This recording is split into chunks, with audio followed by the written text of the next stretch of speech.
श्री स्वामी समर्थ प्रेक्षकांनो, पाठराखीण या मालिकेमध्ये आता जबरदस्त असा ट्विस्ट येताना आपल्याला पाहायला मिळणार आहे. बरं का, आता इकडे सुलोचनाने प्राजक्तावर इतकं मदतीचं ओझं टाकलंय, प्राजक्ताला एवढी मदत केलीत, अगदी तिच्या भावाला जेलमधून सोडवल्यापासून तर तिच्या मामाच्या ऑपरेशनचा सगळा खर्च आता इकडे सुलोचनाला करणार आणि इकडे प्राजक्तावर तिच्या उपकारांचं इतकं ओझं टाकणार की प्राजक्ता आता आलोकसोबत लग्न करायला कशा प्रकारे तयार होणार आणि सुलक्षणा तिच्या मनातला हेतू कसा पूर्ण करणार, हे सगळं सगळं मालिकेत पाहायला आपल्याला खूप मज्जा येणार आहे. आणि बरं का, हे सगळं मालिकेत कशा प्रकारे घडत जाणार हे जर तुम्हाला जाणून घ्यायचं असेल तर तुम्ही आपला हा व्हिडिओ अगदी शेवटपर्यंत बघा, म्हणजे तुमच्या सगळं काही इकडे लक्षात येऊन जाईल. बरं का प्रेक्षकांनो, आता इकडे मालिकेमध्ये ही तृप्ती असते ना, ती जेलमध्ये गेलेली असते तिच्या नवऱ्याला सोडवायला. आणि इकडे मात्र हा कौस्तुभ आपल्याला जेलमध्ये असलेला आपल्याला पाहायला मिळणार आहे. बरं का, तृप्ती इकडे सगळ्या पोलिसांना गयावया करत असते, माझ्या नवऱ्याला सोडवा, त्यांनी काहीही केलं नाही. इकडे आपली प्राजूही बोलत असते की माझा दादा चोर नाही, कित्येक वर्ष झालंय तो त्या ऑफिसमध्ये काम करतोय, त्यामुळे पोलीस आहे, प्लीज तुम्ही सोडा त्याला, प्लीज, त्याने अशी चोरी केली नाही. तेव्हा इकडे आता इन्स्पेक्टर साहेब म्हणतात, असं कसं सोडायचं त्याला, अहो त्यांनी चोरी केली आहे आणि CCTVमध्ये ते स्पष्टपणे दिसत आहे, कमीत कमी 10 वर्ष तरी आता तो या जेलमधून सुटणार नाही. हे ऐकताच इकडे तृप्ती खूप हायपर होत असते, ती बोलत असते, माझ्या कौस्तुभला सोडवा, प्लीज माझ्या कौस्तुभला सोडून द्या. आणि तृप्ती इकडे मोठमोठ्याने रडू लागलेली असते.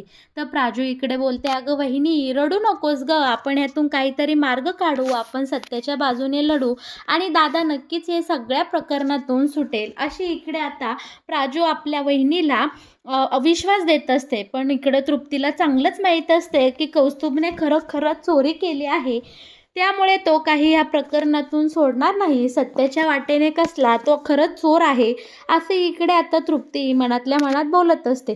दुसरीकडे मात्र प्राजूला या कसल्याही प्रकरणाची अजिबात इकडे कुणकुणही नसते, त्यामुळे तिला सतत असं वाटत असतं की तिचा भाऊ निर्दोषच आहे. आणि इकडे प्राजू विचार करत असते की चांगल्यातला चांगला वकील गाठायचा आणि दादाला या सगळ्यातून मुक्त करायचं. पण इकडे मात्र आता ही तृप्ती आपल्या प्राजूला गळ घालत असते की नाही, प्राजू तू सुलोचना मॅडमला फोन कर आणि त्यांना हा सगळा प्रकार समजावून सांग, त्यांचे हात खूप वरपर्यंत पोचलेले आहेत, ते नक्कीच इकडनं कौस्तुभला या सगळ्या प्रकरणातून सोडवेल. पण प्राजू बोलते, अगं वहिनी, त्यांचे आणि माझी जरी चांगली ओळख असले, चांगलं बोलणं चालणं असलं, तरी त्या माझ्यासाठी दादाला का बरं बाहेर काढतील, एवढी आमची ओळख नाही आहे, मी त्यांना असं नाही सांगू शकत. तितक्यात आता इकडे सुलोचना मॅडमचाच प्राजूला फोन आलेला असतो आणि तिने ताबडतोब तिला इकडे त्यांच्या घरी सूर्यवंशी बंगल्यावर बोलावून घेतलेलं असतं. बरं का, तृप्ती बोलते की चल चल लवकर प्राजू, आपण त्या मॅडमला भेटून येऊ आणि आपला कौस्तुभ सुटतं की नाही या सगळ्याची आपण शहानिशा करूयात. पण प्राजक्ताला मात्र आठवत असतं की आलोकने तिच्या कशा प्रकारे गळा धरला आणि प्रीतीने तिला सांगितलेलं असतं की तू पुन्हा या बंगल्यामध्ये येऊ नकोस, हे सगळं प्राजूला आठवत असतं. आणि प्राजू बोलत असते, नाही, आपण नाही जाणार आहोत सूर्यवंशी बंगल्यावर. दुसरीकडे मात्र इकडे वैद्यभवांच्या घरी सगळे शेजारपाजार जमलेले असतात आणि त्यांना नको नको ते टोमणे देऊ लागलेले असतात. बरं का, आता इकडे भाग्याने या सगळ्या शेजाऱ्या पाजाऱ्यांना एकदम तोड उत्तर दिलेलं आपल्याला पाहायला मिळणार आहे. आणि दुसरीकडे इकडे सगुणा या घरी, प्राजक्ताच्या घरी नक्की काय हवाल आहे या सगळ्याची माहिती काढायला इकडे आलेली असते आणि तिने इथली इत्थंभूत माहिती तिकडे सुलोचनाला पोचवलेली असते. सुलोचनाला आता सगळा प्रकार इकडे लक्षात आलेला असतो आणि तिने बरोबर आपल्या प्राजक्ताला कशा प्रकारे ट्रॅप करायचं हा तिने व्यवस्थित प्लॅन केलेला असतो. तिने ठरवलेलं असतं की प्राजक्ताला इतक्या मदतीच्या ओझ्याखाली दाबायचं, इतकी मदत करायची, इतके उपकार करायचे की त्या माझ्या नंतर मी तिच्या काही एखादी गोष्ट मागितली किंवा मी जर प्राजक्तासाठी आलोकचा हात मागितला तर कुणीही नाही म्हणता कामा नये, असं सुलोचनाला वाटत असतं आणि खरं तर प्रेक्षकांनो, या मालिकेमध्ये अगदी असंच घडणार आहे. सगळं काही सुलोचनाच्या मनासारखं होत जाणार आहे. प्राजक्ताला इतक्या मदतीचा हात, इतक्या वेळा सुलोचनाने मदतीचा हात दिलेला असतो, की अखेरीस ज्यावेळी आलोकसाठी प्राजक्ताचा हात इकडे सुलोचना मागते आपल्या प्राजूला, ते नाही म्हणताच येणार नाही. आणि प्राजक्ताचे घरचेही प्राजक्तावर कशा प्रकारे आता इकडे दबाव आणणार, हे सगळं आपल्याला या व्हिडिओमध्ये पाहायला मिळणार आहे. आता इकडे आपल्या आरवने ठरवलेलं असतं की आपल्या दादाच्या म्हणजे आलोकच्या खोलीमध्ये कुणीही जायचं नाही, अजिबात कुणीही पाऊल ठेवायचं नाही, तिथे फक्त मी जाणार. पण इकडे मात्र अंबिका बोलत असते की निदान आलोकच्या गोळ्या देण्यासाठी तरी मी जाते. पण इकडे ठामपणे आपल्या आरवने सांगितलेलं असतं की अजिबात नाही, अजिबात कोणीच त्या माझ्या दादाच्या रूममध्ये जायचं नाही. आणि त्याच्या आईला ठणकावून सांगितलेलं असतं की प्राजक्ता परत आपल्या घरात येता कामा नये. तिला जर आपल्या मुलांची ट्यूशन घ्यायची असेल तर तिने तिकडे आउट हाऊसला घ्यावी. मान्य आहे ती मुलगी खूप छान आहे, पण इकडे आलोक दादाला ती मुलगी अजिबात आवडत नाही. तो तिचा खूप मोठ्या प्रमाणात इकडे तिरस्कार करतो. म्हणून आई, मम्मा, मला असं वाटतंय की प्लीज तू प्राजूला आपल्या घरात येऊन देऊ नकोस बरं का. आता मात्र इकडे सुलोचनाला या सगळ्या गोष्टीचं खूप टेन्शन आलेलं असतं. पण आता सुलोचनाने दुसरा नवीन डाव आखलेला असतो. तिने प्रयत्न करायचे सोडलेले नसतात. पहिलं तर तिला प्राजक्ताला लग्नासाठी तयार करायचं असतं आणि नंतर तिच्यासमोर एक मोठं आव्हान असतं. ते म्हणजे की आलोकलाही प्राजक्तासोबत लग्न करायला तयार करणे. पण पहिला डाव तर आपली सुलोचना इथे व्यवस्थितपणे जिंकणार आहे बरं का. तर प्रेक्षकांनो, आता हा नाही करता तृप्ती बळजुबरीने प्राजक्ताला इकडे सूर्यवंशींच्या बंगल्यावर घेऊन आलेली असते. आणि आता सुलोचनाने एका नोकराजवळ सांगून ठेवलेलं असतं, प्राजक्ता आल्याबरोबर तिला माझ्या इकडे रूममध्ये पाठवून द्या. आता सुलोचनाला भेटण्यासाठी या दोघीही इथं आलेले असतात. प्राजक्ताचं मन मात्र इकडे भीतीने कापत असतं, पण भावासाठी ती इथवर आलेली असते बरं का. आता सुलोचना बोलते की प्राजक्ता, मी तुला किती वेळा सांगितले, तू मला माझ्या अगदी घरची आहे. तुझ्या भावाला चोरीच्या प्रकरणाखाली अटक झाली आहे, हे तू मला का बरं फोन करून सांगितलं नाही? अगं, मी यातून काहीतरी मार्ग काढला असतात. इकडे आता प्राजक्ता शांत झालेली असते, पण तृप्ती मात्र नेहमीप्रमाणे इथे चाबऱ्यापणा करत असते. आणि इकडे लगेच सुलोचनाला सांगून मोकळी होते की मॅडम, प्लीज काहीतरी करा आणि माझ्या नवऱ्याला या सगळ्या प्रकरणातून तुम्ही बाहेर काढा, तुमचे खूप उपकार होतील. पण तिथे बसल्या बसल्या प्राजक्ताचं मन मात्र सगळं आलोककडे वेधलेलं असतं. तिला आठवत असतं की आलोकने कशा प्रकारे तिच्यावर अटॅक केला आणि कसा तिचा गळा धरला आणि कशा पद्धतीने ती कशीबशी त्याच्या तावडीतून इथून सुटलेली आहे. प्राजक्ता एकतर आलोकला घाबरून गेलेली असते, पण इकडे सुलोचनाचा डाव मात्र सुलोचना अगदी व्यवस्थितपणे टाकत असते बरं का. आता तृप्तीला बोलते की हो नक्कीच, का नाही, मी माझ्या प्राजक्तासाठी काहीही मदत करू शकते. तुझ्या नवऱ्याला जेलमधून सोडवायचं आहे ना, मग ठीक आहे, एवढंच प्रश्न आहे ना, मी बघते या प्रकरणाचं काय करायचं.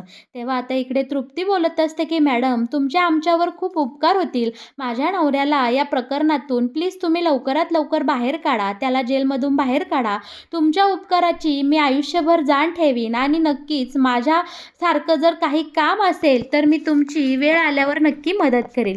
इकडे प्राजक्ताला काही बोलावं सुचत नसतं, पण तृप्ती मात्र इकडे सुलोचनाला बरोबर हवं ते सगळं बोलून गेलेली असते. आणि सुलोचनाचा डाव इथे बऱ्यापैकी सक्सेसफुल झालेला असतो, कारण तिने तृप्तीला तर तिच्या बाजूने इथे वळवलेलं आपल्याला 100% पाहायला मिळणार आहे बरं का प्रेक्षकांनो. आता इकडे आपली प्राजू एकदम हुशारकीने एक प्रश्न सुलोचनाला विचारते की मॅडम, तुम्ही असं नक्की काय करणार आहात की संध्याकाळपर्यंत दादा घरी आलेला असेल? तेव्हा सुलोचना बोलते, अगं प्राजू, तू निश्चिंत राहा, संध्याकाळ व्हायच्या आत तुझा भाऊ निर्दोषपणे सुटून तुझ्या घरी आलेला असणार आहे बरं का. इकडे आता सुलोचनाची पावर किंवा तिचे हात किती वरपर्यंत पोचलेले असतात याची या प्राजक्ताला अजिबात कल्पना नसते. ती एक एक फोन फिरवते आणि तिकडे आता आपल्या या कौस्तुभची निर्दोष सुटका झालेली आपल्याला पाहायला मिळणार आहे. कौस्तुभ जेलमधून सुटल्यामुळे इकडे आता तृप्तीने डायरेक्ट सुलोचनाचे पाय धरून आभार मानलेले असतात आणि सुलोचनाने इथे बरोबर तिला हवं ते साध्य केलेलं असतं. आणि आता आपल्याला असं पाहायला मिळणार आहे, या तृप्तीला आणि कौस्तुभला हाताशी धरून सुलोचना बरोबर या वैद्यभुवांच्या घरी प्राजक्तासाठी मागणी घालणार आहे. आणि आता प्राजक्ताला आलोकसोबत लग्न करायला ही तृप्ती बरोबर कशा प्रकारे भाग पाडणार, हे सगळं आपल्याला मालिकेच्या येणाऱ्या काही भागांमध्ये पाहायला मिळणार आहे. दुसरी गोष्ट अशी की तिकडं आता या लोकांनी म्हणजे आजूबाजूच्या सगळ्या लोकांनी वैद्यभुवावर जे जे आरोप केलेले असतात, म्हणजे मुलीचं लग्न मोडलं, भाग्याचं लग्न मोडलं, कौस्तुभला चोरीच्या आरोपाखाली जेलमध्ये नेलं, दुसरीकडे देण्यादारांनी तगादा लावलेला असतो आणि एकही रुपये जवळ नसल्यामुळे सगळ्यांचे पैसे थकबाकी राहिलेले असतात. या सगळ्या कारणांमुळे आता इकडे प्राजूच्या मामाला अटॅक येताना आपल्याला पाहायला मिळणार आहे. बरं का प्रेक्षकांनो, आता इकडे प्राजूच्या मामाच्या म्हणजे वैद्यभुवांच्या छातीमध्ये जोरदार कळ येते आणि ते चक्कर येऊन खाली कोसळतात. बरं का, घरात असलेली जेवढी मंडळी म्हणजे चारू, आजी आणि भाग्या सगळे घाबरून गेलेले असतात. कसेबसे मनाची तयारी दाखवत इकडे आपली भाग्या वैद्यभुवांना हॉस्पिटलाइज करताना आपल्याला पाहायला मिळणार आहे. इथे सगळेजण काळजीमध्ये असतात. आजी चारू तर अगदी सुन्न झालेली असते, पण घरी जो काही प्रकार घडून गेला याची आपल्या प्राजक्ताला जराही कुणकुण नसते. बरं का, आता इकडे मामाची तब्येत फार ढासळलेली असते. आता मामाला एक माइंड अटॅक येऊन गेलेला आपल्याला इथे पाहायला मिळणार आहे. भाग्या, आजी आणि चारू खूप खचून गेलेल्या असतात. तिघीही जणी एकमेकांच्या गळ्यात गळे घालून इकडे रडताना आपल्याला पाहायला मिळणार आहे. आणि डॉक्टरांनी इकडे भाग्याजवळ चौकशी केलेली असते की नक्की त्यांच्या छातीत वगैरे दुखत होतं का, ते तुम्हाला काही बोलले का. तेव्हा आता इकडे भाग्या बोलती नाही, तसं काही नाही, फक्त त्यांना एक खूप मोठ्या गोष्टीचा धक्का बसला आणि त्यांनी त्या गोष्टीचा सगळा लोड घेतला आहे, म्हणून कदाचित त्यांना असं झालं असेल. बरं का, आता डॉक्टर बोलतात की ठीक आहे, मी त्यांना चेक करून येतो आणि बाकीचं सगळं तुम्हाला येऊन सांगतो. आता इकडे या तिघीही मायलेकी आता खूप खचलेल्या असतात. आता आजी या दोघी मायलेकींना जवळ घेते, मायेने हात पांघरवते आणि चारूला बोलते की चारू, तू काळजी करू नकोस बाळा, सगळं काही ठीक होईल, सगळं व्यवस्थित होईल, तू धीर खचू नको. बरं का प्रेक्षकांनो, आता इकडे डॉक्टरांनी मामाला चेक केलेलं असतं आणि भाग्याला येऊन सांगितलेलं असतं की त्यांचं खूप मोठं ऑपरेशन करावं लागणार आहे. आता भाग्या धीर करून डॉक्टरांना बोलते की त्यांची तब्येत कशी आहे. डॉक्टर बोलतात तब्येत खूप क्रिटिकल आहे आणि त्यांचं हे ऑपरेशन करणं 100% गरजेचं आहे. बरं का, आणि इकडे आता डॉक्टरांनी ऑपरेशनचा खर्च डायरेक्ट 10 लाख रुपये असं सांगितलेला असतो. आता इकडे मात्र सगळ्यांच्या पायाखालची जमीन हादरलेली असते, कारण सध्या स्थितीला वैद्यभुवांच्या कुटुंबाकडे अजिबात पैसे नसतात. त्यांची खूप आर्थिक तंगी इकडे चालू असते आणि एवढी मोठी अमाऊंट आता ही भाग्या कुठनं उभी करणार, या सगळ्याचा प्रश्न मात्र आता भाग्यासमोर उभा राहिलेला असतो. दुसरीकडे आता इकडे प्राजक्ता आणि ही तृप्ती घरी आलेले असतात आणि घरी गेल्यानंतर घरी कुणीही नाही असं त्यांना कळालेलं असतं. तेव्हा आता प्राजू भाग्याला फोन करते आणि तिच्याकडनं कळतं की इकडे मामाची तब्येत खूप ढासळली आहे आणि बाबांना इकडे हॉस्पिटलाइज केलं आहे. बरं का, ताबडतोब आता इकडे प्राजू तिकडे हॉस्पिटलमध्ये आलेली असते आणि मामाची चौकशी करू लागलेली असते. आता इकडे प्राजूच्या प्रश्नांना कुणीही धड उत्तरं देत नसतं. भाग्या तर खचून गेलेली असते, पण आजी मात्र नेहमीप्रमाणे सगळा दोष इकडे प्राजक्ताला देत असते आणि बोलते की बघ तुझ्या मामाची काय अवस्था झाली आहे, तुझ्यामुळे हे सगळं घडलं आणि त्यांच्या ऑपरेशनसाठी खूप मोठी रक्कम डॉक्टरांनी सांगितलं आहे. आता कुठून आणायचे एवढे सगळे पैसे. आता मात्र प्राजक्तासमोर सगळा अंधार पसरलेला असतो, कारण मामा तिला तिच्या अगदी वडिलांसारखा असतो. पण सगुणाचं मात्र इकडे प्राजक्ताच्या घरावर आणि प्राजक्तावर अगदी बारीक लक्ष असतो. सुलोचनाला प्राजक्ताची एक एक खबर इकडे आता ही सगुणा पोचवत असते आणि सगुणाने इकडे मामाला अटॅक आला आहे आणि ऑपरेशनसाठी एवढी मोठी रक्कम हवी आहे हे सुद्धा आता सुलोचनाला पोचवलेलं असतं. सुलोचनाने लगोलग डॉक्टरांशी संपर्क साधून इकडे मामाच्या ऑपरेशनची सगळी अमाऊंट भरलेली असते आणि मामाचं ऑपरेशन इकडे व्यवस्थितपणे पार पडलेलं आपल्याला पाहायला मिळणार आहे. आता प्राजक्ताला कळतं की सुलोचना मॅडमनी पुन्हा एकदा एवढी मोठी मदत केली आहे का. आता सुलोचनाने बरोबर त्या तृप्तीला हेरलेलं असतं आणि सुलोचनाने तिच्या मनचा सगळा हेतू तृप्तीला आधीच सांगून ठेवलेला असतो. सांगितलेला असतो की माझ्या मुलासाठी आलोकसाठी मला प्राजक्ताचा हात मागायचा आहे आणि प्राजक्ताला लग्नाला तयार करण्याची जबाबदारी तुझी. मी ज्या वेळेस लग्नाची मागणी तुझ्या घरी घालेल प्राजक्तासाठी तेव्हा घरच्या सगळ्यांना तू तयार करायचं, कारण मी तुझ्या नवऱ्याला जेलमधून सोडवलं आहे आणि शिवाय त्याच्यावर असलेलं सगळं कर्ज फेडण्याची जबाबदारीही घेत आहे. मी त्या कौस्तुभचं सगळं कर्ज फेडून टाकते, पण या बदल्यामध्ये तू प्राजक्ताला आलोकसोबत लग्न करायला तयार करायचं. बरं का प्रेक्षकांनो, आता इकडे कहाणी में खूप मोठा ट्विस्ट आने वाला आहे. अगदी असं घडणार आहे. आता सगळं व्यवस्थित होतं. मामाही घरी येतो, कौस्तुभ घरी आलेला असतो. मामा मोठ्या आजारातून बऱ्यापैकी बाहेर येत असतो. त्याच वेळी सुलोचना मामाला भेटण्यासाठी घरी येते आणि प्राजक्ताचा हात इकडे आलोकसाठी मागताना आपल्याला पाहायला मिळणार आहे. सुलोचनाने प्राजक्तावर इतकी सारी मदतीचं ओझं टाकलेलं असतं, तिला अनेक संकटातून बाहेर काढलेलं असतं. या ज्या वैद्यभवांच्या घरावर आलेलं जे काही सगळी संकटं असतात सगळी आता सुलोचनाने दूर केलेली असते आणि तृप्तीलाही सगळं सांगून ठेवलेलं असतं. आणि बरं का प्रेक्षकांनो, आता आपली सुलोचना प्राजक्तासाठी म्हणजे प्राजक्ताचा हात आपल्या आलोकसाठी मागताना आपल्याला पाहायला मिळणार आहे. वैद्यभवनला भेटायला गेल्यानंतर सुलोचनाने तिचा मनचा हेतू इकडे साध्य केलेला असतो आणि प्राजक्तासाठी त्यांच्याकडे आलोकला मागणी घातलेली आपल्याला पाहायला मिळणार आहे. तर मग प्रेक्षकांनो, तुम्हाला काय वाटतंय, प्राजक्ता आलोकसोबत लग्न करायला तयार होईल का. उपकारांच्या ओझ्याची परतफेड करण्यासाठी प्राजक्ता आलोकसोबत लग्न करेल का. घरातले सगळे प्राजक्ताच्या लग्नाला तयार होईल का. तृप्ती आता इकडे सुलोचना मॅडमची मदत करील का. या सगळ्या प्रश्नांची उत्तरं तुम्हाला येणाऱ्या काही आपल्या भागांमध्ये पाहायला मिळणार आहे.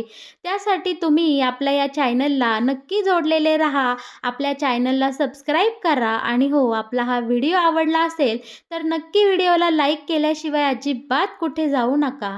आणि सगळ्यात महत्त्वाचं, या मालिकेचे रोजच्या अपडेटचा जो काही आपला व्हिडिओ येईल तो पाहिल्याशिवाय तुम्ही कुठेही जाऊ नका. धन्यवाद.